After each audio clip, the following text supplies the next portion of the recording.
Mark, how could you? You told the police I took a child as if I kidnapped my own child. They were mocking me. I brought your family together.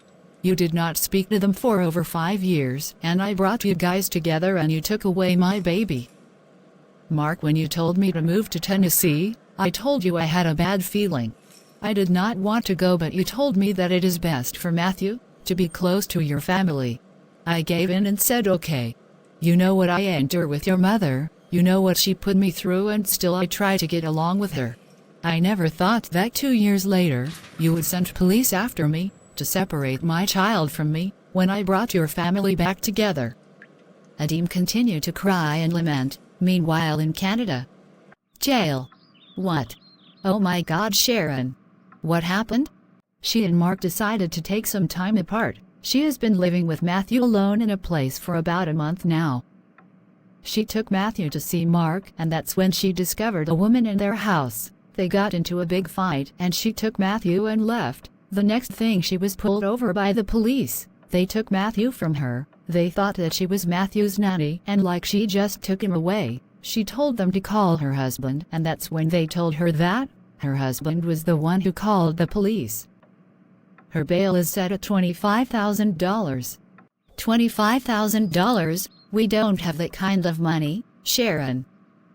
I have been calling bail bond people from morning, and they told me that 10% could be paid now, so that she can be released. That is $2,500.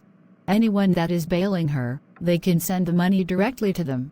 She had asked me to call William, but he said that he cannot help.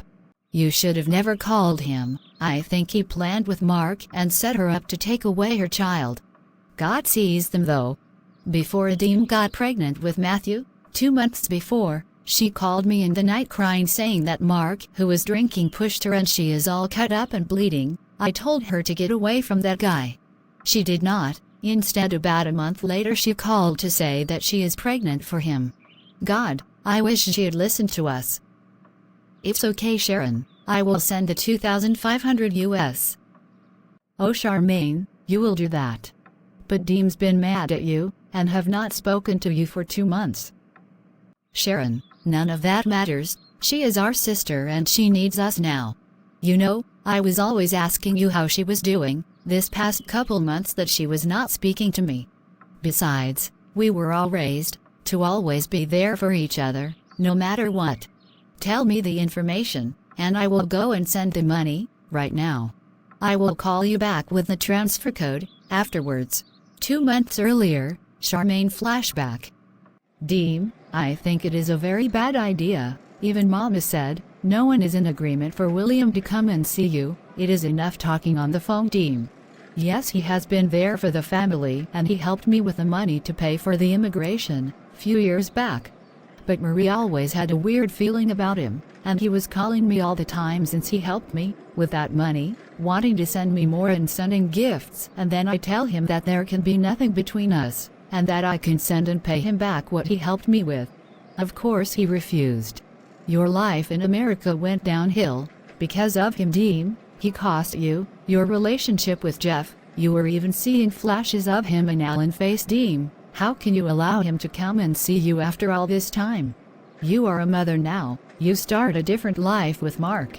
Personally, I do not think that you should even speak to him on the phone, let alone let him come and see you. It is like when you speak to this man, you cannot say no to him. Charmaine, you are one to tell me. You accepted help from him when you needed help, and now it is a problem for him to come and see me. You were asked before I received any help from William, and you did not have a problem with it.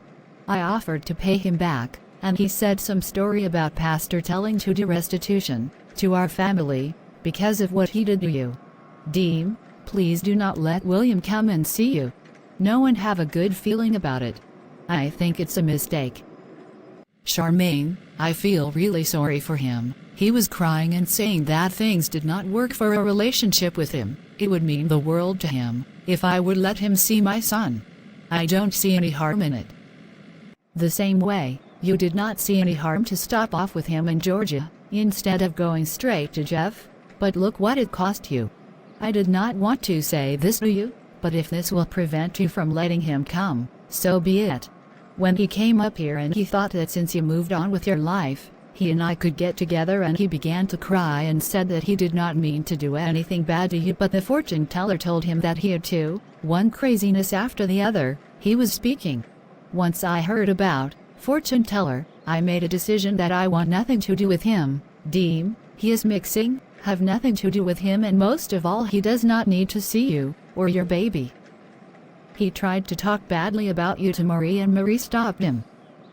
Charmaine, I already told him to come. What reason should I say to him to tell him not come anymore? Why don't you call Mom and ask her what she think you should do? Deem, she is at Marie's. Adeem called, and both her mom and her sister Marie told her that it is a very bad idea to let William come to see her in Tennessee. Adeem agreed. However, Adeem still allowed William to come and see her. William told Adeem all kind of things that the family said badly about her. 2 months earlier, William came and he left. It was a nice visit. I went to go change Matthew, and when I came back, he and Mark was talking and they hit it off. You know what bothers me the most, is that you all were saying all kind of bad things about me to William. Why did you tell him that I used to cry a lot as a child, and that you guys never liked to see me crying, and that you guys would do anything not to make me cry? Trying to say that I am spoiled. What's wrong with that? How could you be this naive? That was a compliment to you, that deceitful tongue man said to me. I don't even want to call his name. I really love how you guys stick together, as a family. How you guys are always there for Deem. I said to that liar, that from childhood, we were thought to be there for each other, and love each other, no matter what. That you as the youngest daughter, that we always pitch in and help you and be there for you. He was trying to see if he could find some dirt about you, but you know that even if there was anything, we do not do that as a family. Tell me the truth, Charmaine, what happened between you and William? Deem, listen to yourself and the foolishness that just came out of your mouth. We are family, and Papa and Mama always tells us that no matter what, we must get along.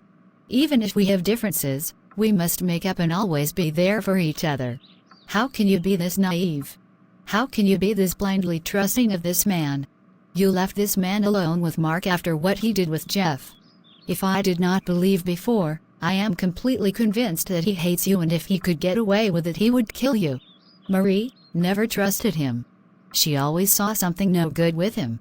Let me tell you something, Deem. He is the one who tried to talk badly about you, saying all that you did, taking all his money, and we stopped him. Learn this and learn this good, Deem. Never forget. Anyone who tried to put up your family against you, or put you up against your family, never trust such a person. He is a very dangerous, deceitful person, and you are acting very, very foolish to trust him. I am sick of you always putting me down, always acting like you are better than me. I have had enough of your insults, of you putting me down. Since I am so dumb, how about you never speaking to me again, Charmaine? I don't want my dumbness to rub off on you. You make it seem like I don't know to make good decisions for myself. Newsflash, Deem, you don't. You get yourself into one mess after the other. Who you talking to like that? Don't ever speak to me again. Lose my number. Upon saying that, Adeem hung up the phone on Charmaine and called Sharon and tell her that she never want to speak to Charmaine again. Sharon called Charmaine. I am so mad at her. Everybody warned that gal, and she did not listen and let that wicked man come to see her in Tennessee, and even left him alone with Mark. I don't know how someone can be this foolish and blindly trusting of the wrong person. I know, I was just trying to calm Deem down. She was saying that she does not want to talk to you anymore, because you are always putting her down. I was saying that we never flex that way as a family. If she does not want to speak to me, that's fine. God knows the truth. If she called sound advice, putting her down, then I am very sorry for her. Presently. God, I cannot believe Deem is in jail. Lord have mercy. Let me go send the money. Matthew, my baby. Mark, why? Unknown to Adeem during William's visit. Let me get this straight. She made you spend all your money on her, and then she married that guy Jeff, and then when he found out, he dumped her. But how did her husband found out all these things about her? One of her sisters felt sorry for the husband and told everything. I have to be careful with her. We are temporarily separated, but if she is so scheming and wicked, then I have to take my son away from her. I cannot let that kind of woman influence my son. I have to do something. Later that day. Mark, I do not want that woman with my grandbaby. She cannot be trusted. What if William is lying? Mom, she is the one who brought us back together as a family. What if William is lying on her? Tell me, Mark, what reason does he have to lie? God only knows her plan. She separate herself from you, blaming me for always interfering. She is planning to steal from us and she wants to use your son to do it. We cannot allow that. We must take Matthew away from her, at all cost. You even said that she left the guy she was with for you. We must take the child from her and cut all ties with her, before she destroys our family. All this plotting and planning Mark will confess years later. Okay, what shall we do? Lord, I have no one to turn to now. My family does not have that kind of money. $25,000. Oh Matthew, my baby, what is happening with you now? My baby, they take away my Maddie. Adim continued to cry. She had a flashback of her life, from when she left the island to the U.S. My name came to my father in a vision. I swear to you, Jeff, nothing happened. Please believe me. You have to leave. Leave and go where, Jeff? I have no family here, Jeff. I have no money. I don't care. You should have thought about that. I can never trust you again. I want you gone today. Deem, we've been trying to call you all day. Marie woke up with a very uneasy feeling about you and we have been trying to call you. It's over, Charmaine, it's over. I should have listened to you guys and tell Jeff the truth. It's over. Jeff put me out. Hi Sharon, you said that it was very urgent. I saw you, in a vision, Deem, trying to open different doors, and all the doors you opened, was darkness behind it. Sis, please be careful. Sharon, I don't like these negativity. You know what I've been through over the past almost 2 months, but what I am hearing from you is all negativity. I don't want to hear those negative things, Sharon. Oh God, you were just warning me of what's to come. You sent me my own warning, through my sister Sharon also, but I did not listen. That was a horrible dream. It was so real. Why everywhere I go, I kept running into darkness. You were warning me. Oh Lord, forgive me. I am sorry, Lord. The scriptures. Wait, earlier I saw a Judean Bible here. Oh, there it is. What was it again? 1 Peter 5, 7-8, casting all your care upon him, for he cares for you. Be sober, be vigilant. Because your adversary the devil walks about like a roaring lion, seeking whom he may devour. The next scripture was Ephesians 4:27, neither give place to the devil. Oh God, if only I had heeded the warnings. Lord, here I am. It cannot get any worse than this. I am in jail. I do not know what will happen to me. My bail is set at $25,000 and we do not have that kind of money. God, my baby was taken away from me. I am so far away from my family. Jesus, help me. Maybe I should have gone back to Jeff, but Lord, you see that he put me out, and although he changed and accepted you, he called me names, Lord, that I did not even tell my family. I remembered my last conversation with him before the divorce. 3.5 years ago. Hello, Deem. This is a wonderful surprise. I am not at home. I am just out with my friend John at our favorite place. We are just grabbing a bite to eat. Jeff, I am calling you to let you know that I sent off the divorce papers. Deem, I really thought that you would reconsider. Jeff, it's been several months now, and I told you that I was intimate with Ellen. I have been having blackout and was drinking. Aside from that, the last words that you said to me when you left was very, very painful. You know, you called me names and told me never to contact you again, and if I did, you would tell the police that. You know, the name you called me is harassing you. I have tried to get over that, and although I feel bad for being with someone else, and maybe I would reconsider to be with you because you have given your life to God and you are a different person, I still wonder if we should ever had a fight, if you would call me those names again. Deem, I am very, very sorry. No problem. No hard feelings. I will sign the divorce paper. Please don't take those words or names I call you to heart. That was the enemy speaking through me back then. The real me, who now have the love of Christ, would have never said that. Deem, my best friend who have been there for me. We go way back. He is exactly like you. He is even right here with me now. I am not like that, Deem. I love all people. That was the enemy speaking through me. I am so very sorry about everything. I honestly wish I could go back. I wish that I had listened to my mother and called John before I made that rash decision to put you out. Jeff, when we got married, we had so much plans. I cannot believe the place where we are right now. I thank God, although we are parting ways, that we are not mad at each other. That you found Jesus. I wish you all the best, Jeff. God knows, I am really sorry for how things turned out with us.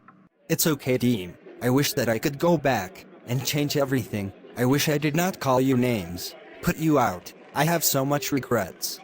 Bye, Deem. I will call you when I get the papers. Bye. After the divorce, Adim and Jeff never communicated again.